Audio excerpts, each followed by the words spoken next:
Welcome to J Lowe Artist YouTube channel. Today we're doing watercolors on 300 series cold press illustration board. It's a lot of fun, it's good practice, and we'll be learning some techniques of just direct painting.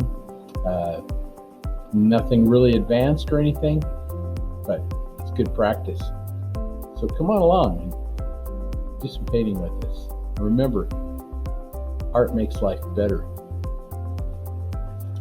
So thanks for being here, by the way.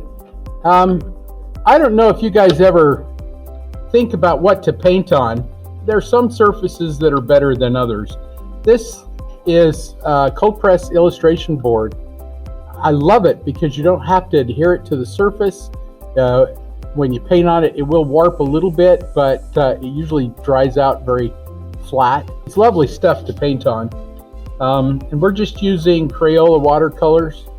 These are your, I don't know, we looked them up. What are they, $6 or so per pan? So they're fairly inexpensive. We've got our two brushes. You should have one fat kind of cheap brush that's just for water and the other one for your paint. Simple shapes, just figure out where you want that parrot to go. Simple shapes. There's his head, his body. Leave enough room for those long tail feathers that come down. And you may want to let that board kind of come through there. I like how whatever that thing is that he's sitting on, that limb.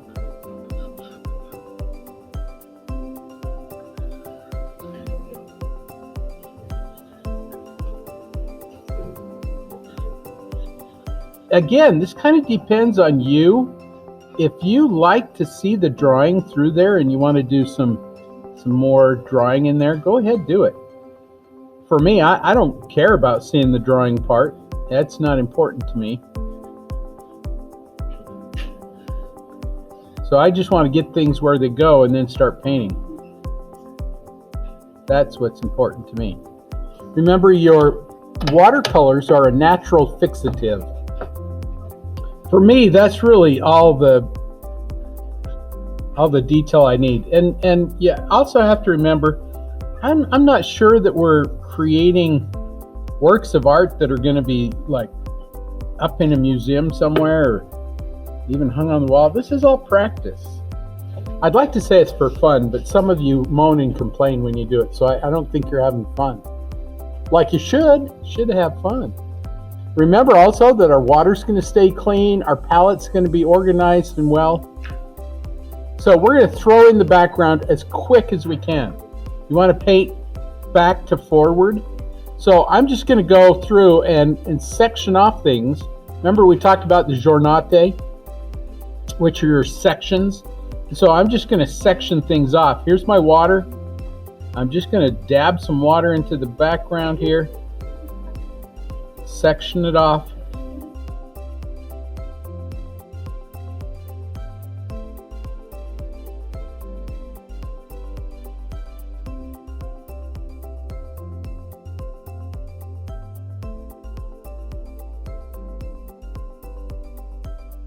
So I've just got nice soupy water down in there. I'm just going to drop some color in there. Hopefully, while we've been doing this, our colors have been mixing on our little cakes here. So I can just drop in some color. I'm going to do it fairly light. I'm going to start out with some yellow and just drop in some yellow in there.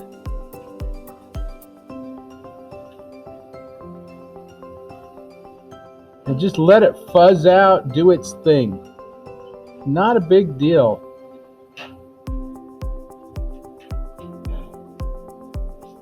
Whenever you're painting objects and your things in the background pass through your objects, so if you have a little yellow that's picking up here, you got to pick it up to the side, okay? Let it pass through it. So if you got something going this way, you got to have it coming out this way. That's part of movement too. Movement is a principle of art in which your eye kind of passes through your subject matter. through your art piece.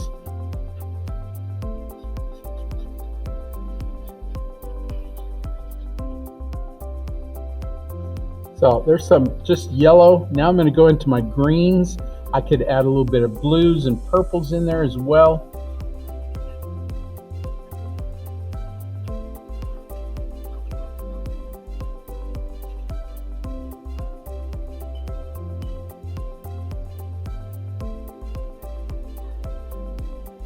I'm just kind of looking at the plants, looking at the leaves, getting an idea of how things go, but it's not important that it's exactly like you see it.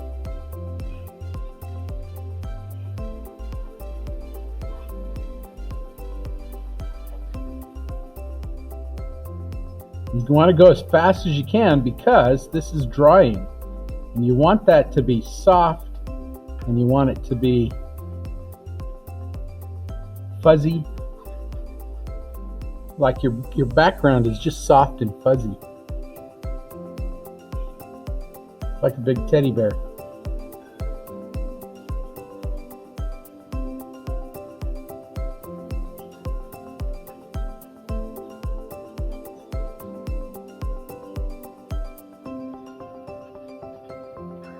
We can always come back into this and do a little bit more too.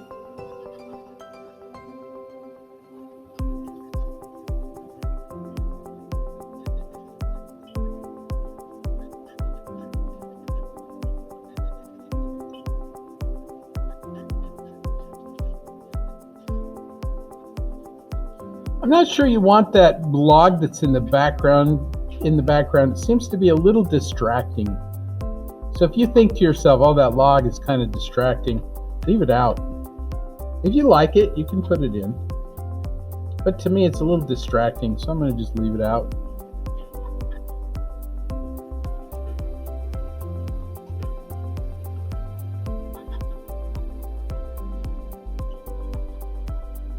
And at first, when you do this stuff in the background, you think, oh, that looks kind of sloppy. Yeah, it kind of does, but in the same instance,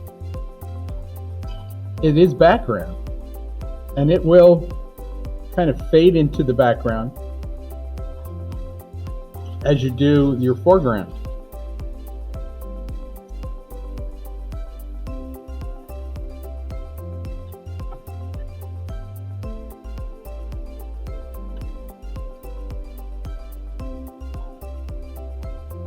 Once you get all the colors that you like in there, once it's starting to look okay, you can always come back into it and add more. And as it dries, it's going to be a little harder edged. So for example, I'm going to take some of this green, and some of this is already starting to dry over here on this other side. And so I'm just going to come in and do some leaves.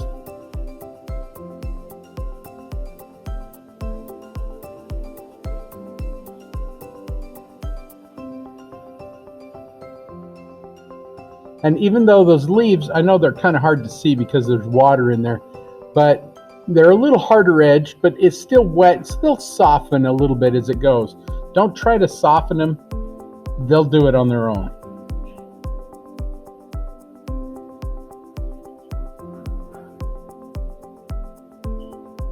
So just some little leaves. You can say, well, I got these leaves popping up here. And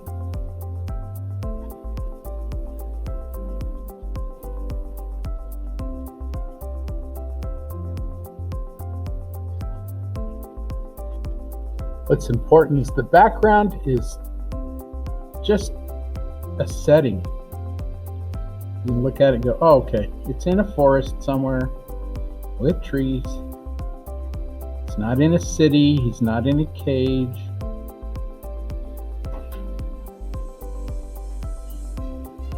This parrot is cage free.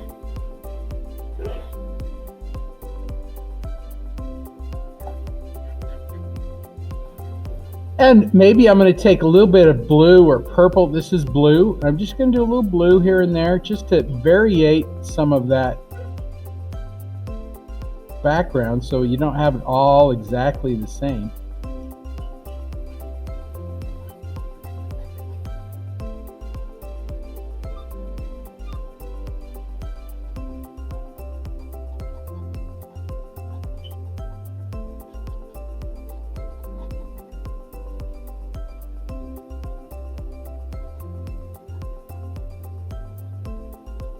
And just try to do that as fast as you can. Because again, nobody really cares about the background. I shouldn't say that because some people do.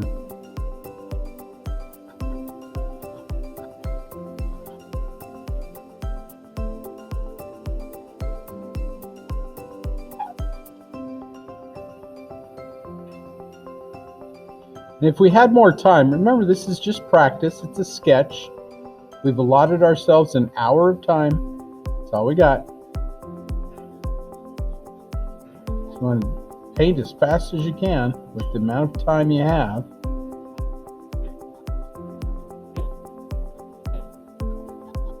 And while I've got my paint here and it's nice and wet, I'm going to do this limb that he's sitting on, just so I don't have to do it later. I really want to spend most of my time on the parrot. I got that all wet. Some blues and purples. Maybe a little bit of brown. Maybe I'll start out with the brown. Do a little bit here and there.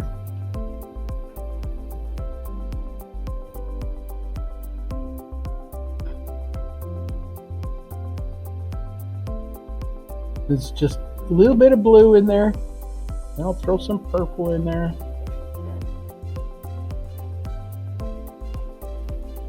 That I can come back into it anytime I want. Sometimes you just want to get your basic color and then come back into it and layer in some more detail.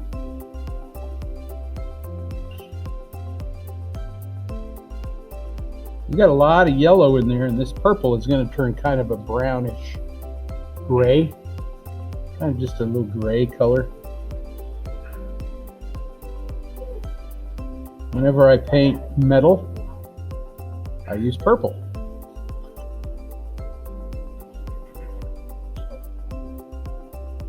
As it dries, your edges become a little harder. They don't fuzz out, they kind of stay sharp.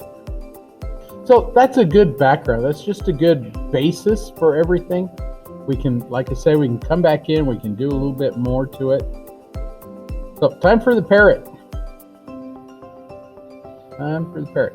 I'm going to do a little bit of sketching with my paintbrush, and purple's just a great color to do that with. You could do it with blue if you wanted to, but the purple's a nice color. I'm just going to take some of this purple on my brush. I'm just going to start sketching out some things. As if it were kind of my pencil.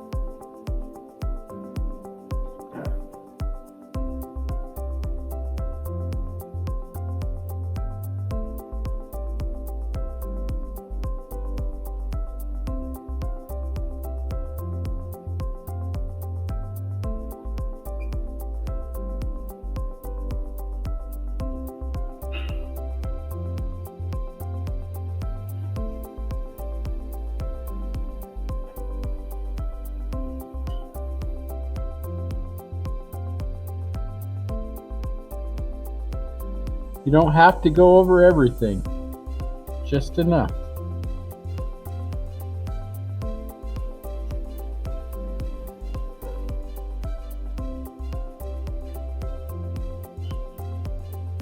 So keep it fairly simple.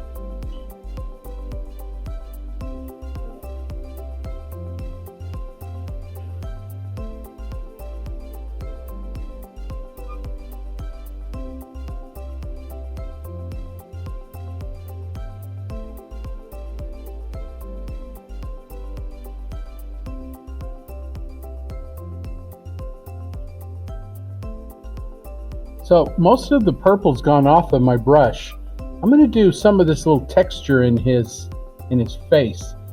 You see all these little kind of wrinkly bumps that are in there?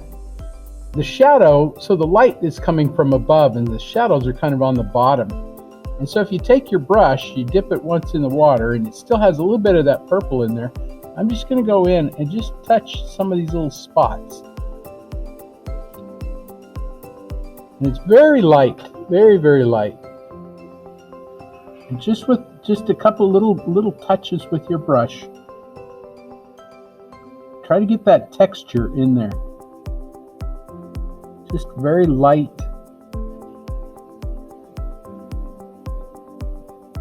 You can do little U shapes, you can do little dots, but just let it skip along the surface.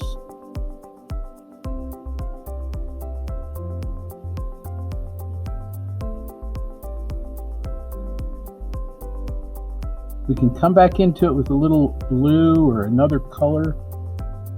Any kind of wrinkles that you see.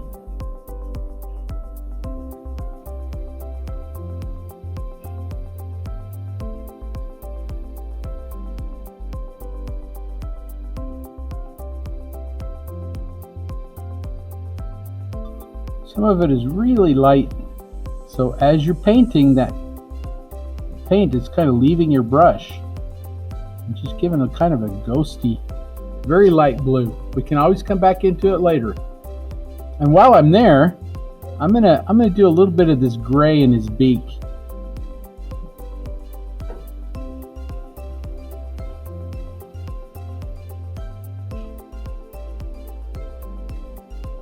His edges should fuzz out.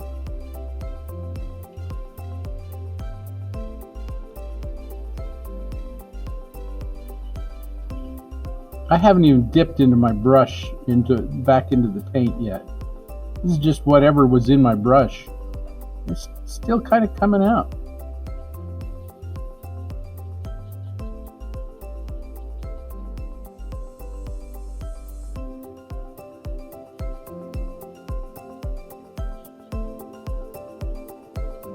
And you can do a lot of overpainting with this concept.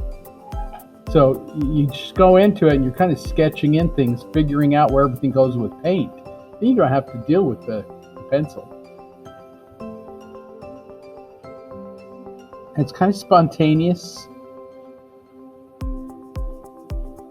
Have fun with this.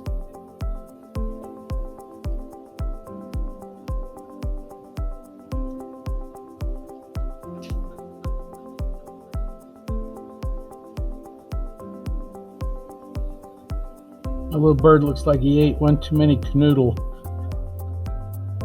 Whatever they eat. A canoodle is German for dumplings. He just has a little punch.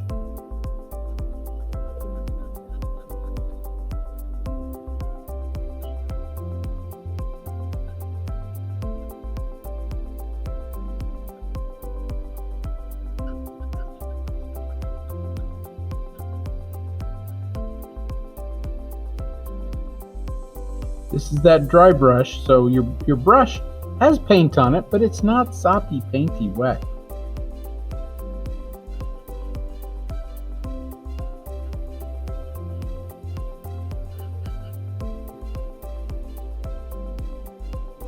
I'm just figuring out where things go.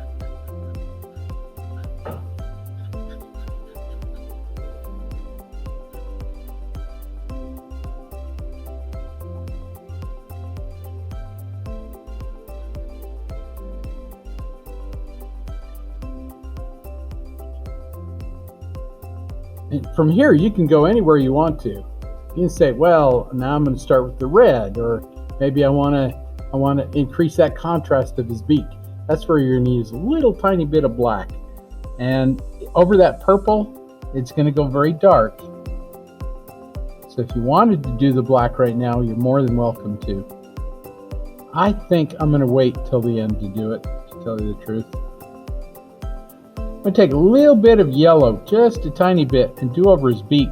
Yellow over the purple is going to go gray. So if I do a little bit of yellow over here, oops, too much yellow. Add some water to it.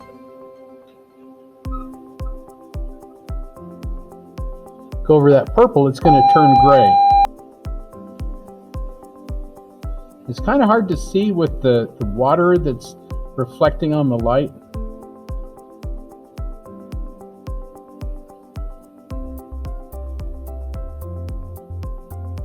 And I'm just sucking up some of that paint with my brush because it went a little dark. You just suck it up and wipe it on your paper towel, and you should get kind of that gray. You can kind of see it that way.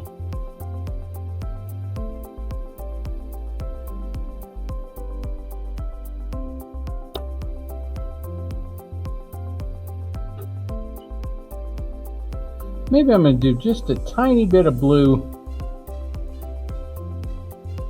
around his eye, just a little bit.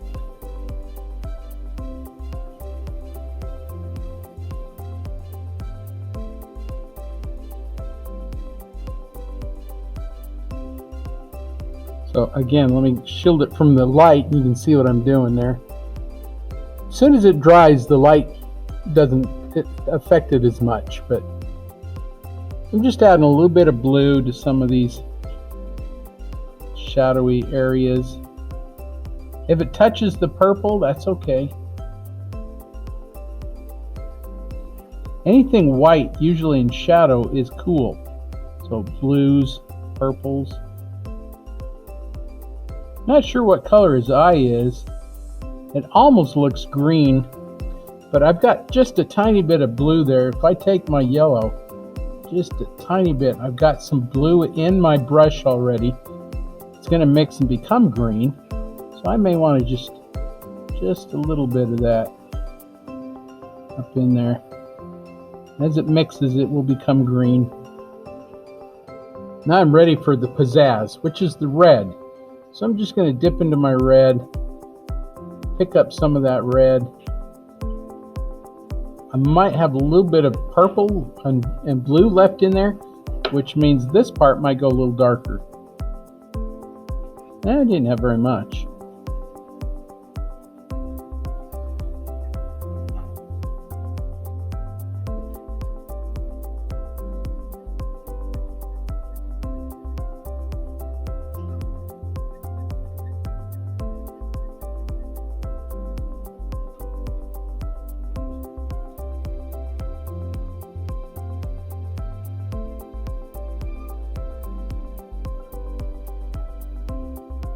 And in order to make that a little more opaque, I might have to go back into it.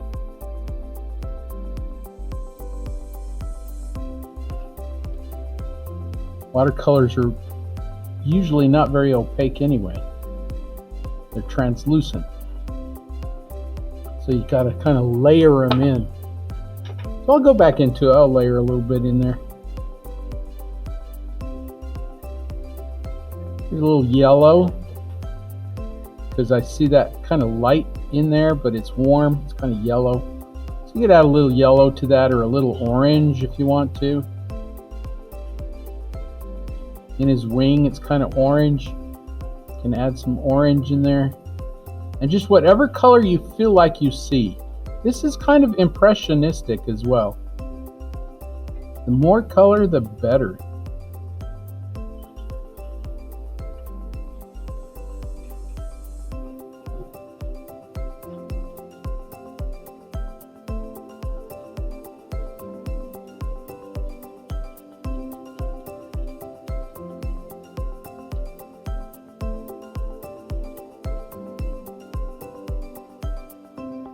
Just paint until all that paint is out of your brush. If you need to clean your brush, clean it in your paper towel. Get it wet, wipe it across your paper towel.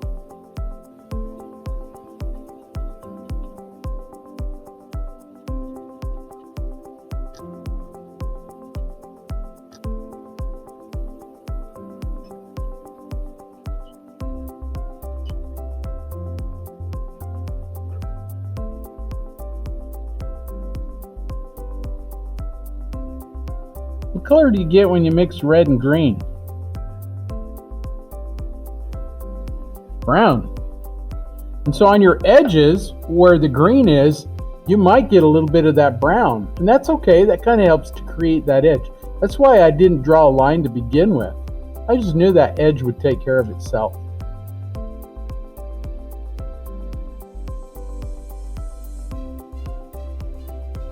Anytime you want it to go a little darker, just add some purple to it.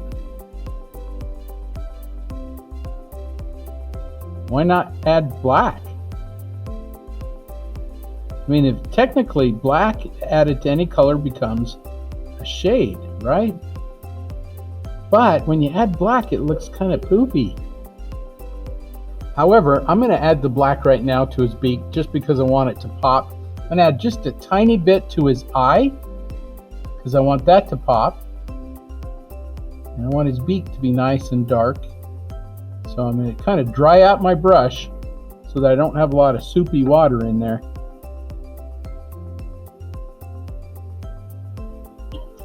And look how just that little spot of black in his eye made his eye pop.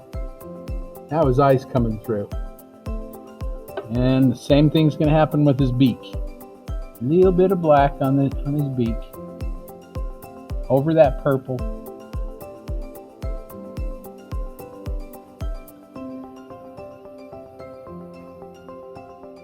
And I might have to come in with the little purple over that,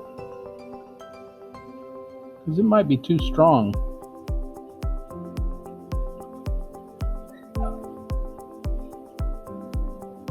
That is possible. Look what contrast does for you. How? Hits you in the face like what? A wet banana. That's right.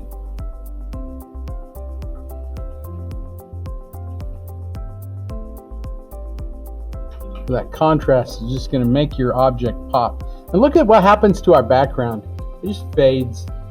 I mean, everybody knows it's trees and leaves and stuff, but nobody cares about it anymore. It's like I have something more interesting to look at.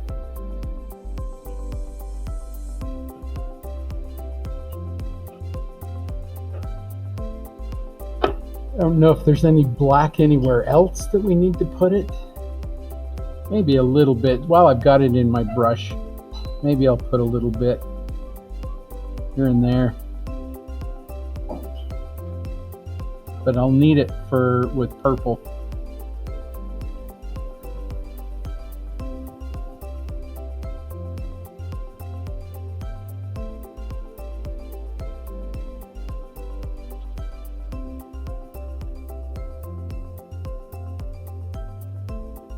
I'm just going to paint this until that black is gone out of my brush. Anything that's dark, it's almost gone.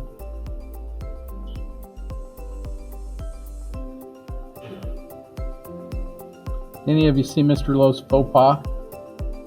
He was too short, and so now I got to cover up my mistake,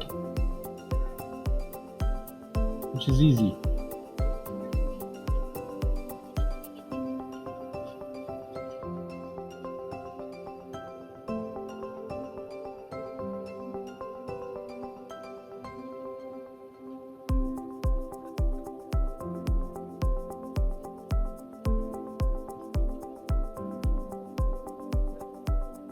You just keep going with your color until you're happy with it.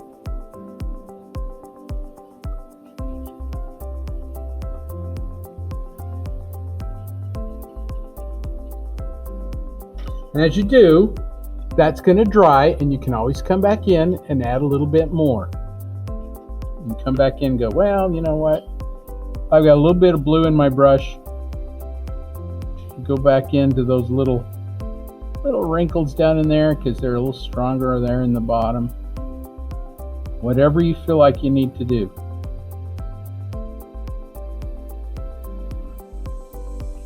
I think a lot of drawing is just figuring out how to do something and then just feeling it, you know, and letting it kind of, letting your voice, your feelings, your emotions, all those things that are you, come out in your drawing. I think that's the important part.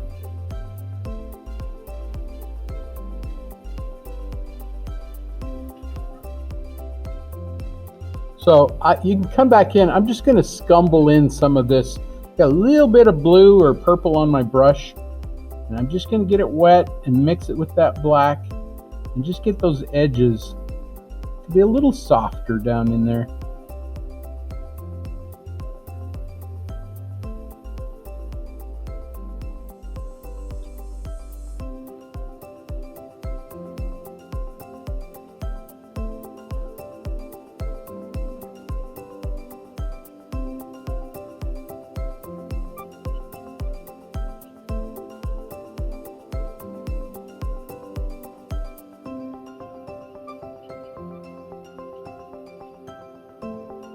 Don't work it too much. Just lay it in and kind of forget about it. After a while, it'll do its thing, and then if you think, well, I need to soften the edge or something, you come back in with a little wet brush and change it.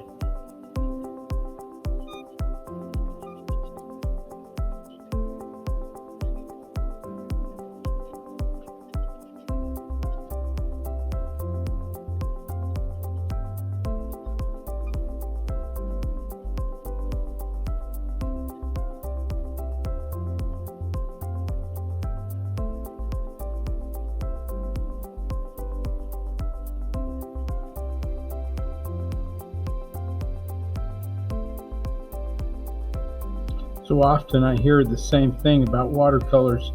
They're messy, they're hard to work with. All those things can be true, but if you know what you're doing with them, you can alleviate all that by just some simple water conservation.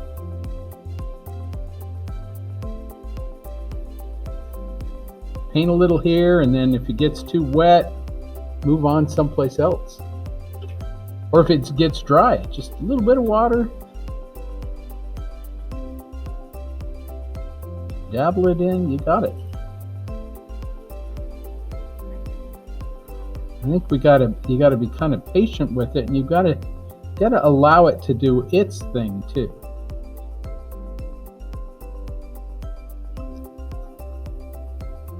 I showed you those Steve Hanks watercolors. They are gorgeous. So it's got a little hard beak right there. I'm going to scumble that just a little bit. Just got water. I'm just going to go back in there and just kind of pick up what he's got and just scumble it a little bit.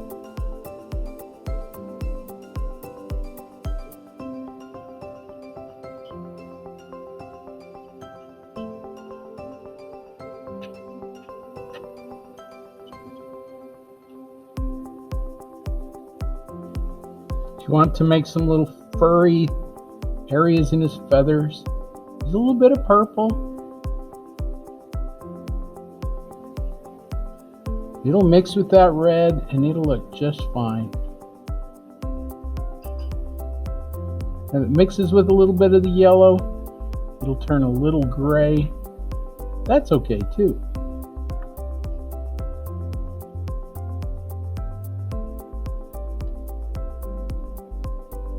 I don't know, I get lost in the head. I like doing the heads. They're fun. I'm just layering in color until it's opaque enough. And I like the texture. But if you look at my palette, I have hardly used my palette. I'm just dropping color in here, letting it mix over here. The key is not to mix it too much.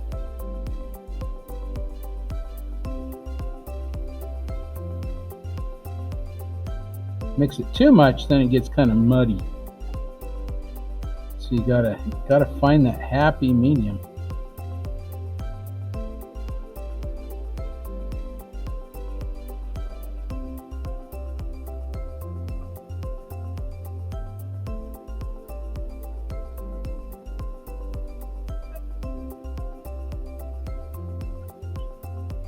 You know, you get that blue in there. It's kind of a cobalt blue, and it's just gorgeous. Try to keep it as pure as you can.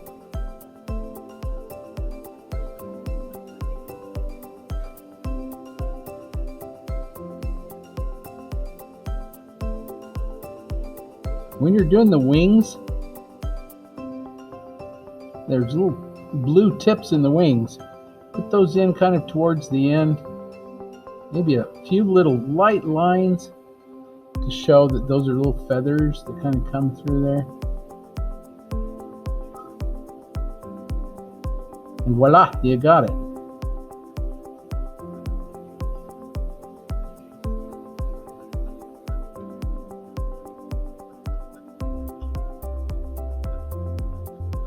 And if you didn't get it all done, that's okay. You got most of it done.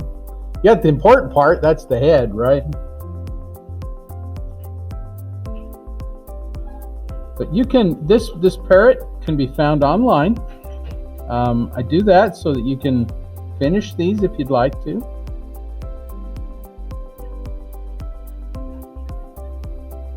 Then you can use them in your portfolios or just for practice. So I'm going to sign mine.